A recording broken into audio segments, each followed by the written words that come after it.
আসানসোল পৌর কর্পোরেশনে আজ এ মাসের বোর্ড সভা অনুষ্ঠিত হলো। এই বোর্ড সভায় mayor Bidhan Upadhyay, chairman Amarnath Chatterjee, deputy mayor Wasimul Haque, Abhijit Ghatak, MIC board chairman, councillor প্রমুখ উপস্থিত ছিলেন। এই সভায় আসানসোল পৌর কর্পোরেশন এলাকার গুরুত্বপূর্ণ বিষয়গুলি নিয়ে আলোচনা করা হয়। সাংবাদিকদের অমরনাথ চ্যাটার্জি বলেন, আজকের বোর্ড মিটিংয়ের সবচেয়ে গুরুত্বপূর্ণ বিষয় হলো হটন রোডকে জ্যাম মুক্ত করা। তিনি বলেন, হটন রোড এলাকা থেকে জিটি রোডে জল নিষ্কাশনের জন্য একটি নালা তৈরি করা হচ্ছে যাতে বাজারের জল না জমে। তবে এর জন্য হটন রোডে রাস্তার পাশে অবৈধ দখল অপসারণ করা প্রয়োজন। তিনি আরও বলেন, আগামীকাল আসানসোল পৌর কর্পোরেশনের একটি দল মেয়রের নেতৃত্বে যাবে এবং যেসব দোকানদার অবৈধভাবে দোকান করেছেন তাদের বৃহস্পতিবারের মধ্যে দোকান সরিয়ে নিতে বলা হবে।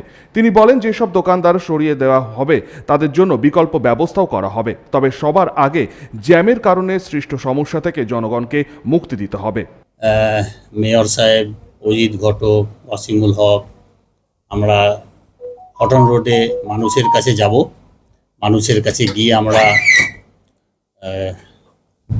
অনুরোধ করব যে বেআইনিভাবে যারা রাস্তায় বসে আছে সেইগুলো তুলে দিতে, এবং আমরা ওখান থেকে একটা ড্রেন এনে জিটি রোডে মেলানোর ব্যবস্থা করছি যাতে হটন রোডে জলটা না জমে। একই সাথে বর্ষা আসার আগে পৌর কর্পোরেশন এলাকায় 6টি রাস্তা নির্মাণের বিষয়েও আজকে সভায় আলোচনা করা হয়েছে। তিনি আরও বলেন, আসানসোল পৌর কর্পোরেশন এলাকায় অনেক কাউন্সিলর পার্কিং সম্পর্কিত কিছু পরামর্শ দিয়েছেন।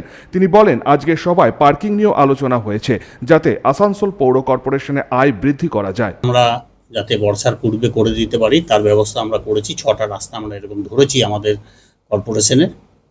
এবং জল নিষ্কাশন নিয়ে এই বর্ষা আসছে, বৃষ্টি শুরু হয়ে যাচ্ছে এবং মাঝে মধ্যে দাপটের সঙ্গে বৃষ্টি হচ্ছে, সেইগুলো আমরা যাতে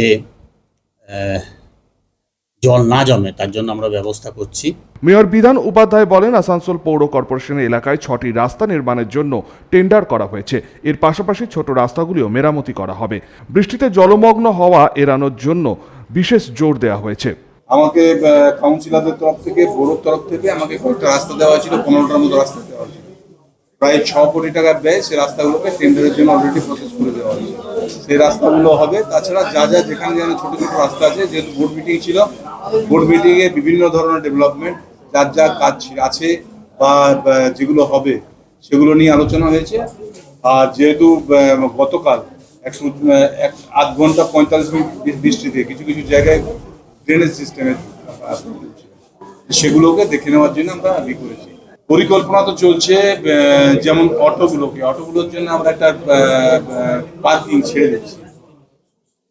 মানে 13 নম্বর না কত নম্বর পার্কিং আছে, সেই পার্কিংটাকে আমরা অটোর জন্য দিয়েছি যাতে রাস্তার উপর অটোগুলো না রাখে, এবং এটা আমরা প্রসেস চালু করছি। আমরা অলরেডি পুলিশ কমিশনার, পুলিশ থানা সব জায়গায় পাঠাচ্ছি। কতদিন না, তাড়াতাড়ির মধ্যে। হটন রোডে জাম নিয়ে হটন রোড তো ভাঙার জন্য বৃহস্পতিবার টাইম দেওয়া হয়েছে। আমরা আগামীকাল আমরা যাব। সঞ্জয় যাদব, 99 নিউজ বাংলা, আসানসোল।